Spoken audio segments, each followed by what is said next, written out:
Nangyayari ko kasi, lagi kayo natutulog ng nakatagilid. Kaya ang shoulder nyo nakukompress. Sumasakit. Lagi, di ba? Yan ang sakit ng pagtagilid. Alam mo? Tapos yung shoulder mo na ganyan, nag-recursive. Dapat yan, nakatest. Ano ang karaniwang sakit ng ano? Lagi natagilid sa pagtulog.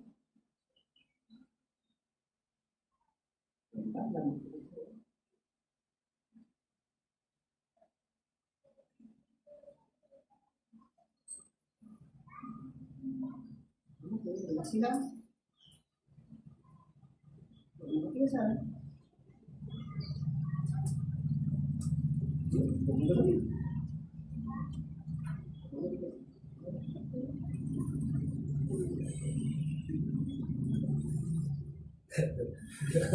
Kala mo balay na.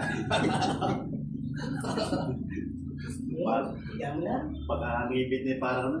Isa pa. Kumaring na isang baso 4. Ito. Isang klase ba yung hilot?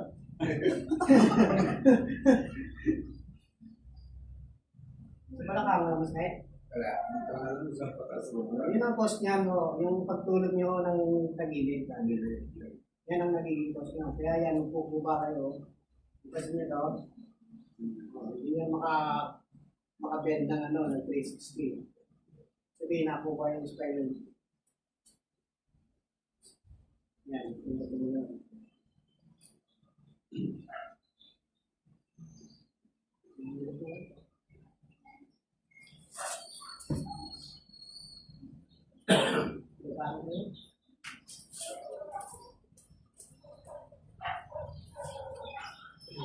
Ayos na?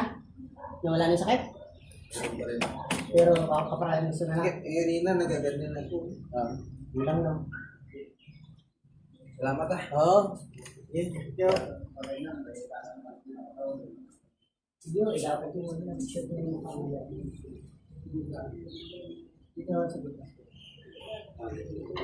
Nakamubusan mo. Shoot mo. Yun.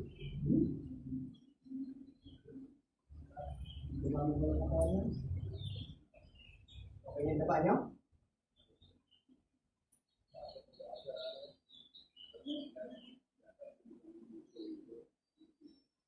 O, yun ang postura ng likod nyo. Kumupo ba kayo sa pagtulog sa ng tagilid? Kumupo ba kayo? Kaya nalaki ang tiyan nyo.